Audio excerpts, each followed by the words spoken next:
Listen to that. Listen to that kickback, son. Listen to those gears slamming. Woo! So as soon as I got the fucking the masters changed out and got the fucking fluid starting to pump right away, right? As soon as we started building pressure on the car started to shift a little bit. I hit the shifter and she said, bink, bink, right the fuck on out. See, this happened fucking on a clutch job I was doing on a Volvo at work, where I was fucking around with the gear shift before I'd put pressure to the master cylinder and shit, and it got jammed up. But as soon as I was able to get pressure back on the clutch, it fucking popped out. So when this initially happened and it got stuck, I was hoping that it was just because of the fact that I didn't have any fluid in there, and it wasn't that the transmission that got jammed up. So this is a huge development. This means this one little fix that I fucking took a couple hours to do, right? Because I actually went to sleep and had some fucking rest. This means we're back on track. This car is now running and driving. Now, of course, it's still a good ways away from being safe on the street. The brakes need to be finished. I need to fucking change out the hubs. They're wobbling all over the place.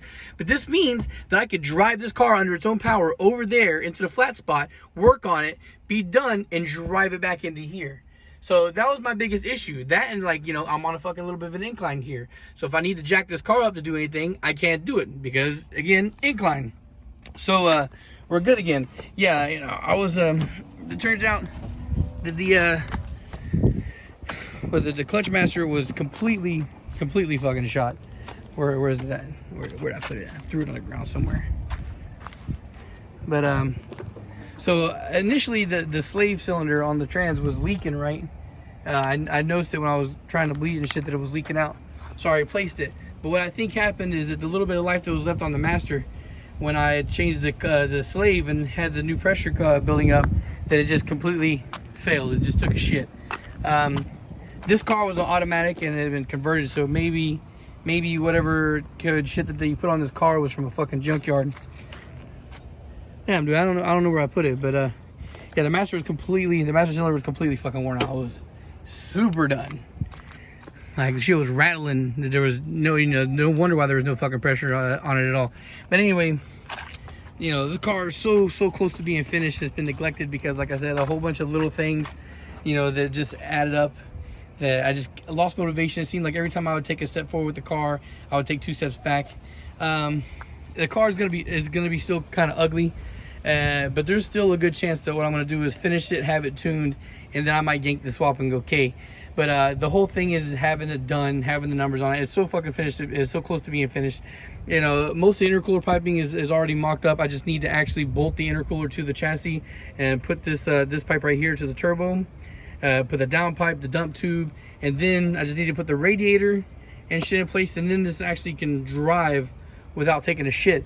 And if I change out the hubs to get that shit taken care of, I don't even need to complete the brake lines, because at that point I could actually take it to the dyno, and the dyno brake will stop the car, so I can still get it tuned and have the numbers on it.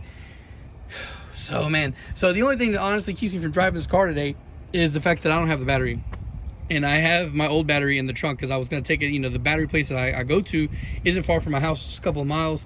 So I ran over there after I went to FedEx thinking, you know, I'll go to FedEx, drop off the head, and then I'll run back over to the battery spot and get the battery. And then if this works with the repair, I could turn the fucking car on. But they're closed today, you know, to my great shock and surprise, they're fucking closed. So, yeah, that's going to have to wait. And because of the way my scheduling works, it's going to have to wait a whole ass week.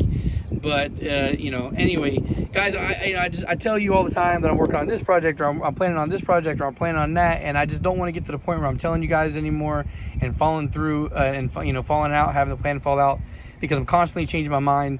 Like right now, I'm going back and forth between, should I buy a Corvette, should I buy an S2000, you know, should I buy you know, if I buy a 2-seater and I trade in my fucking the SI, that means I gotta buy another car so I can take my kids to and from school.